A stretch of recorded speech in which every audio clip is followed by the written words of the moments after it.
Hello and welcome again to FAIRtax Power Radio. I'm Bob Paxton. And I'm Ron Walero. And we are the FAIRtax Guys. And if you did not hear last week's episode, you need to go back and listen to that one. Yeah, absolutely. Before you listen to this one, because last week's was part one of the interview we did with our Colorado CPA friend, Jade Walle. Today's program continues that interview, so if you haven't heard the first part, you need to do that before you pick up this second part.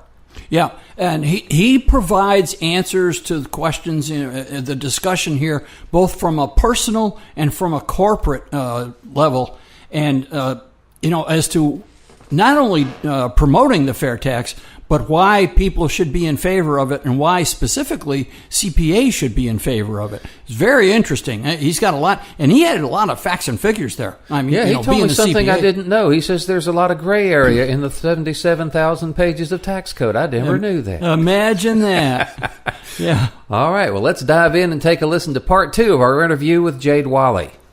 So I imagine you know some folks whose job it is solely to try to keep up with the tax code. Do they have any hair left, or they pulled it all out yet? Yeah, not too much hair left. Yeah, but you're right. There's corporations with floors of accountants and sometimes floors of income tax accountants. There is a lot of time and energy dedicated to scouring the code. What's in there? What can we use? Or keeping up with their tax lobbyists and what's coming down the pike. Or I think you mentioned last episode, 900 plus changes proposed in the 115th Congress since January 2017, and some of those which will become law. That's a lot of work to keep up with. And you think about, I'll come back to your question on accountants. If we think about the work we do, because we all want something that means something to us. Is the work I'm doing going to leave a lasting legacy? And as you get a little bit older, like I am, 44 years old now, what kind of legacy am I going to leave? Ron's laughing at me because I think he's a couple. He's a little higher than 44. All my kids are older than you. Apologies. But so we want what we do to mean something. So if you take these tax accountants at my firm or any firm, or these tax accountants at these corporations, and if you're scouring obscure code that a regulator wrote in response to a law that was passed, sometimes these laws are passed to just benefit one company. One little... Yeah, the hearing aid battery story we like to talk about. Yeah. And so how disheartening is that as a professional when you went to school, you probably have a master's degree, 150 hours of college, passed your CPA, and you're relegated to living this life where you're trying to scour code. Now, I could see there could be some fulfillment where you help your company avoid the most tax and you're protecting your shareholders, your investors, those people that those 401ks and retirement accounts rely on dividends from company XYZ. I can see some of that.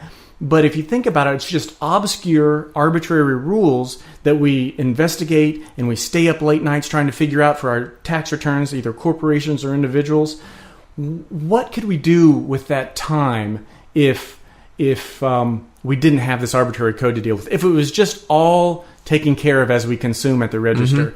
Think of the productivity. Now, some of us would probably be lazy and eat more popcorn and watch more TV, but there'd probably be some innovation out there. The original story of the three businessmen who were just lamenting over half of their time in board meetings were spent dealing with the potential income tax consequences of transactions and deals. And Kevin Brady recognized that in his reasons for tax reform. We touched on that. And that's where the fair tax was born. Because these business people said, I wish we could sit there and think in our meetings about how to help our business instead of how to, minimize our tax liability. Absolutely. So I think ultimately, and again, there's a 1 or 2 year transition with accounting firms, but we're going to have more fulfilled people that feel like the work they're doing, helping businesses with transactions and deals, acquisitions, divestitures, carve-outs. That's the fun stuff. That's where you really learn a lot. There's a lot more that CPAs do than just taxes. You're hitting on that. Absolutely. And that's the way it works. So I'll tell you what, we have been going over on FAIRtax Power Radio over the past couple of examples. We've taken a comparison of what the president says he wants to do, what the Ways and Means Committee says he wants to do, and last time on what Kevin Brady thinks we need to do with tax reform. And it's been just remarkable that the fair tax meets and exceeds their goals much more than whatever proposal they've got out on the table. What's up with that? Absolutely. We can even play a little game here. Go for it. You can hit me with all the goals of Kevin Brady, Paul Ryan, President Trump, with tax reform, and I can start you out with a couple, and I'll do my best to tell you if the fair tax would do a better job than the current tax reforms proposal would do, or do a neutral job, or do not as good of a job. But for one, I know one of the goals is tax relief for middle-class Americans. Oh, here we go. Tax relief for middle-class Americans. Right at the top of the president's list. So we think about the fair tax. Again, PhD studies, not just supposition, show that your purchasing power for every single demographic, especially for the working poor and seniors, I think those two get some of the best treatment, but all demographics end up with more money in their pocket with the consumption tax. And again, when it sounds too good to be true, which some of my colleagues challenge me on, I come back to $9 trillion tax base of consumption compared to a $5 trillion income tax base of taxation for income. Mm-hmm. Again, remember, consumption comes from multiple things. It comes from income, it comes from savings, from borrowings, and it comes from theft. Income comes from income. So, and again, some people, I had one colleague, wait a minute, those two should have to balance. Well, not necessarily. I've got retirees who aren't earning a lick of income who are spending. We've got folks that are in the country illegally who don't technically earn a lick of income who are spending. We've got the underground economy with nefarious, occupations. And it's funny to me. I always think it's funny. The oldest profession in the world, we still haven't found a way to tax it. The fair tax finally solves that problem. We won't mention what that profession is. Oh, yes. Well, when the proceeds from that work are spent, that's when they get taxed. That's exactly right. The business person does not have to deal with the fair tax per se. Oh, that's good. Go ahead down the list. Yeah. A couple of things that the president. We're looking at the president's goals. Yeah, simplify the tax code. I thought it was interesting. The actual goal of simplifying the tax code. What's implicit in that goal? It's implicit that you still have a tax code. Mm-hmm. So, I mean, it's almost just you're set up to keep with the same system. And it's you guys might not remember, there's a movie in 1999 called The Matrix, where it's this space age movie, and they're inside the head of Keanu Reeves, and the other character, Morpheus, played by Lawrence Fishburne, he was trying to explain to Keanu Reeves what was going on. He's like, I'm trying to free your mind. I'm trying to open your mind. He just couldn't see what was going on. Mm-hmm. And I think a lot of folks get caught up like that with income tax. I just can't perceive a world without this income tax. It's all I've ever known. It's all we've ever known. It came out in 1913. Yeah. So nobody working today has ever known any other system. And I just know, well, it's entrenched. We can't change it. It's there. It's too big a rock to move. We can't do it. Absolutely. Not so. Not so. It takes some doing. Now, what's this? I'm gonna jump in here because this relates to one of the things that you talked about. People are skeptical, and I remind people there are 9 states that have a sales tax and no income tax. And when you compare them to the states that have the highest state income tax, those 9 states with the sales tax are doing much better economically than the 9 states with the highest income tax. So that's something for people to remember. Yes, and we're lucky enough in Florida to be one of the 9 that has no income tax. I'm jealous. How is it in Colorado? We do have an income tax in Colorado, You'll have to fix that. Yeah. Is your neighbor's house for sale, Bob? Well, we maybe work on that. No, so simplify the tax code. I've been through the Fair Tax Act. I know we say it's 120-some pages double-spaced. Yeah, but a lot of that refers to tax code that is being repealed. It does not take 133 pages to describe how the fair tax works. Absolutely. I think I printed it out single-spaced, and it's in 60-some pages. And you're right. A good chunk of it is dealing with canceling out the old code. And so I've read it. It's not that complex. And so I don't know if you'd call that a code, but a few pages, call it 20, 30, 50. Now, there would have to be a few regulations written off the final law, but the way I read that Fair Tax Act, it's fairly baked, if you follow, meaning you're not going to need too much more regulation, 2 pages per 1 page of law. Do you need 2 pages of regulations, etc.? So at most, you're talking a couple hundred pages of the Fair Tax Code to administer and operate this national consumption tax compared to 77,000 pages. Yeah, and the states will be collecting this. They've already got the mechanism in place. Most do. I think, 45 states already have a sales tax, which would mean all of the software vendors who create these point-of-sale systems can add that fairly quickly. It's not going to be a big deal, and the states will do it. The federal government will just have to have a little office in the Treasury to receive it.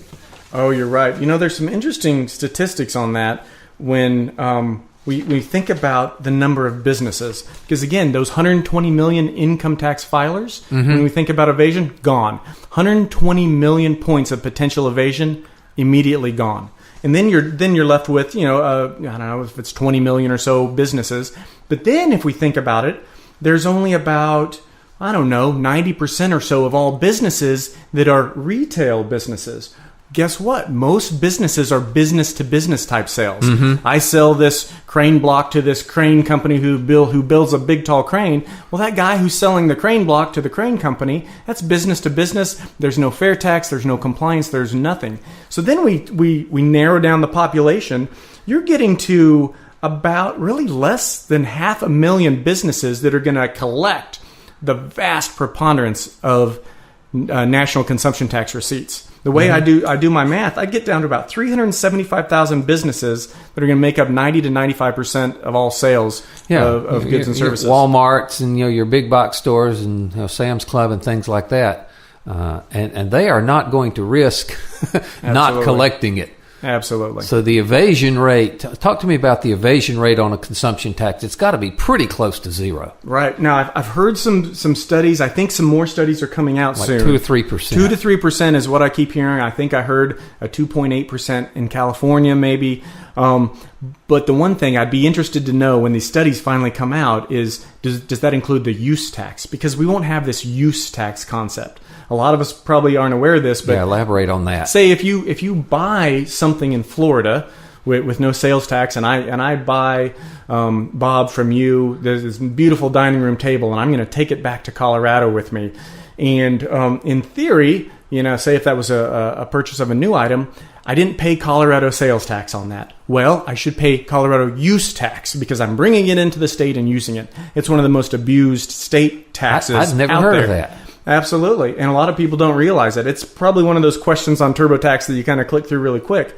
Most people completely evade it. It's more of a state sales tax issue. But if you think about it, that use tax, that's not a concept or a construct within the fair tax. So I think that would be one of the largest evasions on a state sales tax basis, that use tax that doesn't get paid.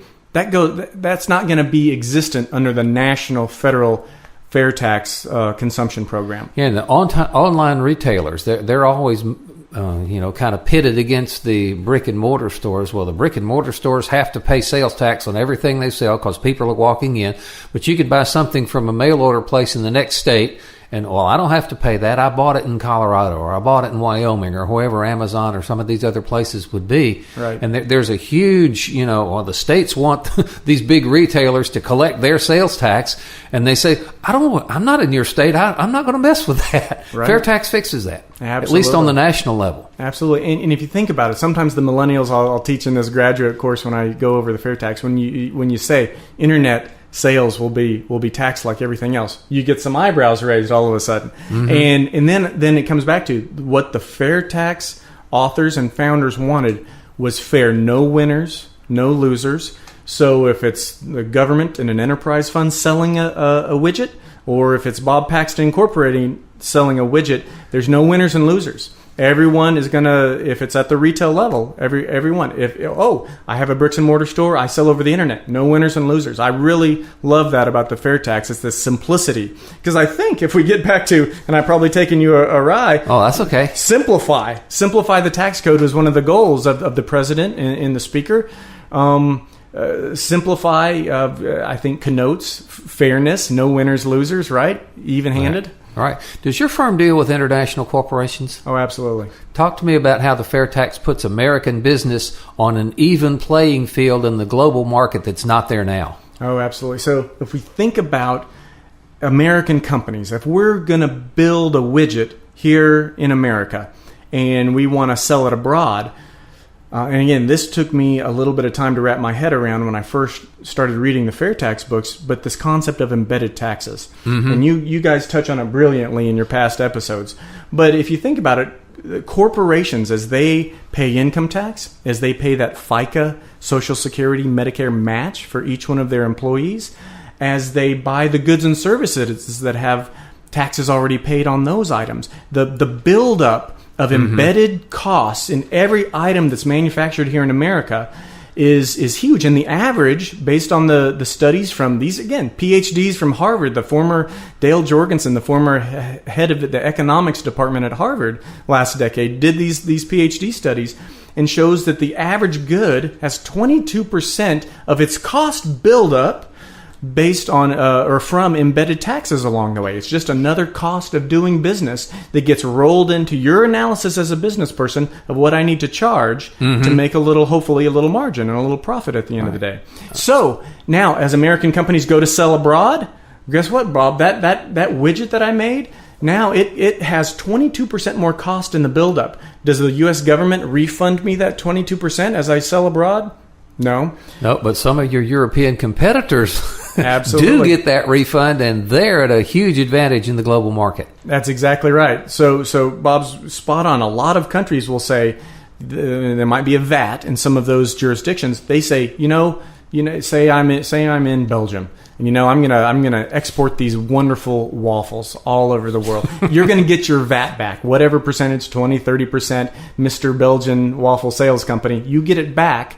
Meaning, as that Belgian waffle is sold abroad, it has that 20 or 30 or whatever tax cost buildup excluded from it. Meaning the wholesale price is that much lower. Exactly. That Belgian waffle can be sold cheaper.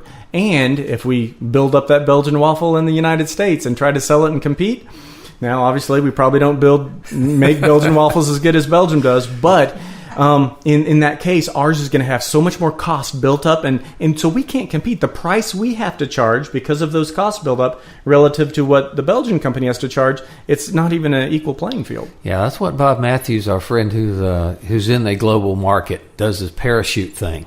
He told us the same thing. Folks, pay attention. It's important. Absolutely. We do that. Give me another thing off of Trump's goals. Okay. Doesn't add to our debt and deficit.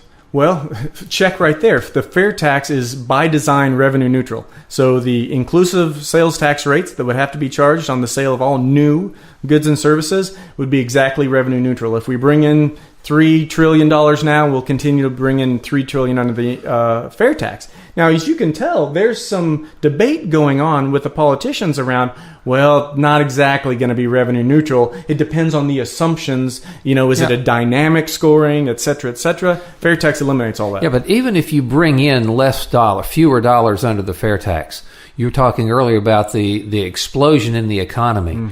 As the economy rises, I mean, this happened, and Reagan did it, President Kennedy did it. You cut the rates and you bring in more dollars to the Treasury. And that's going to happen in spades with the FAIRtax. Absolutely. The PhD studies prove it, that the economy grows. GDP growing by 11% in 10 years? Wow. We haven't experienced anything like that in modern history. So they're trying to tell us now that a 1.5% is good. Exactly. So goal number 3, grow the American economy with this tax reform plan that's currently being floated. Grow the American economy. I don't see any other plan. I mean, this is a tax plan alone that would grow the American economy by 11%. And you know what it proves? It proves it's not really the act. It's not the FAIRtax that's growing the economy by 11%. It's the ingenuity and amazingness of the American people and businessmen and women who go out there and make incredible things and design new things. It unleashes them, takes the shackles off, so to speak.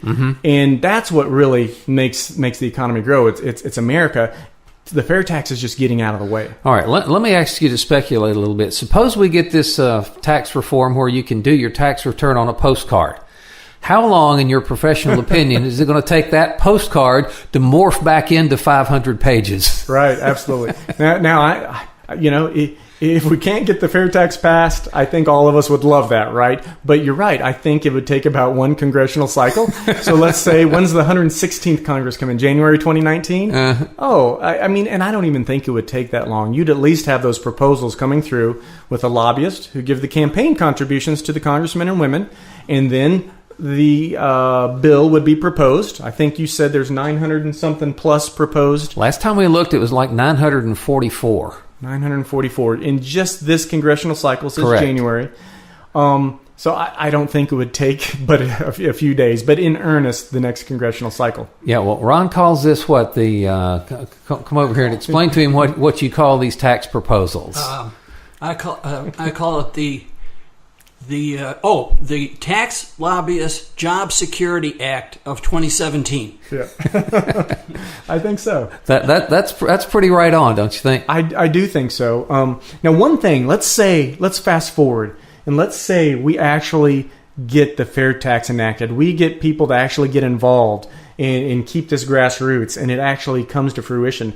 There is the third FAIRtax book that I read from Ken Hoagland. Am I saying his last name right? I think so, yeah. I think he was from here in Florida, wrote a book in 2010, and one of the things very prophetically he said was, when that moment comes, there's going to be someone in Congress who stands up on the floor and wants to make an amendment. Well, let's exclude medicine and food from the national sales tax. There's going to be these amendments, and all the FAIRtax supporters, and hopefully at that point they'll understand the whole premise that simplicity and fairness are super key and paramount. Yeah, it sounds easy to say let's exempt food, which means you've got to go through the grocery store, shelf by shelf, item by item, and determine what food is. The milk and the eggs is pretty easy, but candy bars? Well, yeah, that's technically food.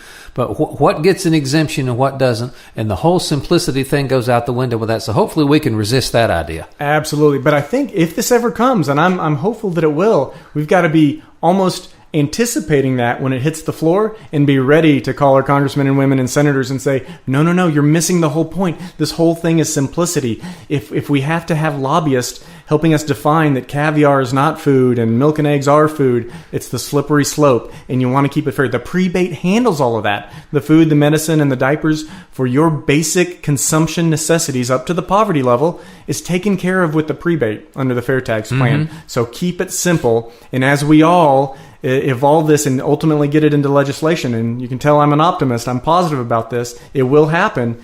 We've got to be ready and prepared for that, because that can again, it would still be better, right? Even if some of those amendments got in there, but it would be missing one of the greatest benefits of the FAIRtax. Oh, mercy. Absolutely, for sure. So it would take practically no time if the current reform passes to start morphing back into, because we've seen this before. They did it in 86.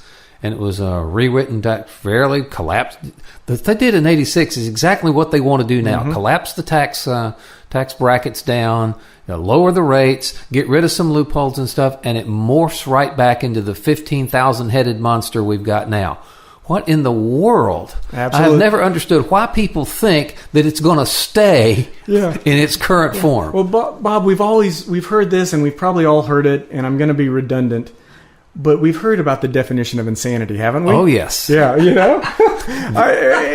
and if we think we're going to simplify, and I know these congressmen and women and the president, they're smart people. They've done incredible things in their life. They're smarter than that, and we want them to have the courage. Oh, mercy. Well, I tell you what, this has been quite an experience talking to you. I've been looking forward to picking your mind for a long time. There's a lot in there, and we certainly appreciate you sharing your expertise with the FAIRtax Power Radio audience. If you're ever back in Florida, come see us again. Absolutely. Glad to. Anything else in your notes that we didn't get to that you wanted to get to? Let me do this. Back to evasion. Okay.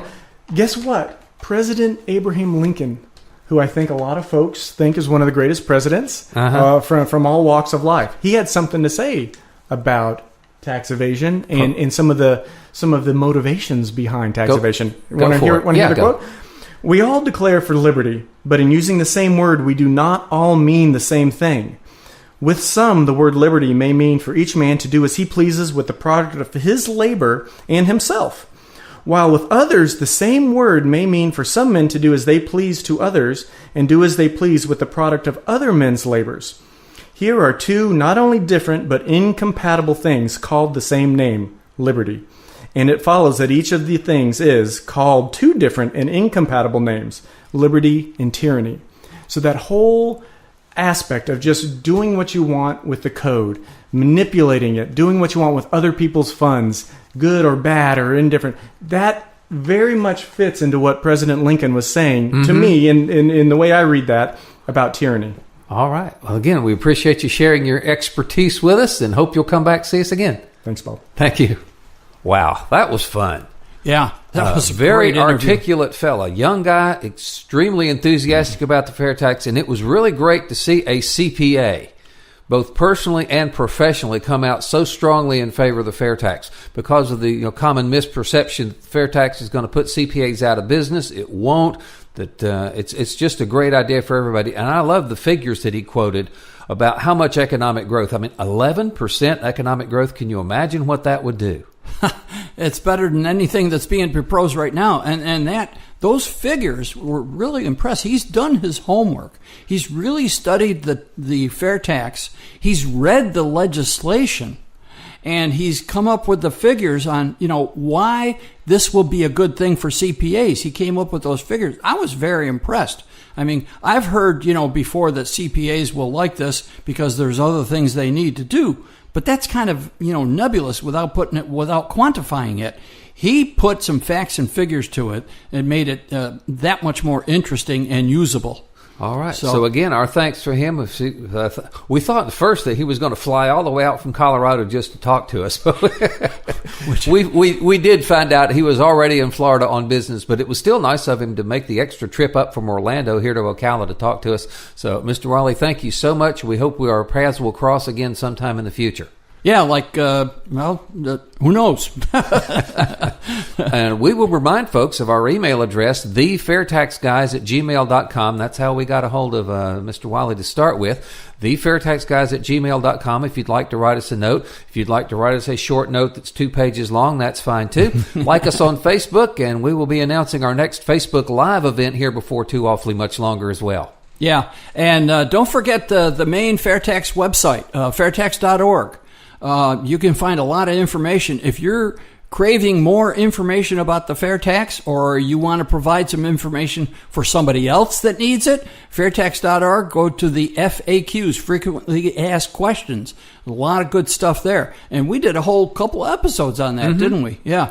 And we did. There's also information there if you want to find out what's going on in your state with the fair tax. You can find out that information, and if there's not an active fair tax organization in your state, well, maybe you can start it. Yeah, we'll be glad to help you out if we can. Absolutely. If you'd like to do that. And our president, Steve Hayes, was talking to Mr. Walle about this. He said the first thing you do is go to your congressman and, either if you get resisted, now you've got an issue and something to work towards. Yep. So I would strongly suggest that you, and if you're in a district where your congressperson does support the fair tax, thank them for that. Yeah, remind them right. that that's one of the reasons we're going to vote for you. And if they're not, ask them what it is about the IRS they love so much. Yeah. And don't forget the webinar. You get a really creative answer to that. Don't forget the webinar, the fourth Thursday of the month. Look it up on Facebook.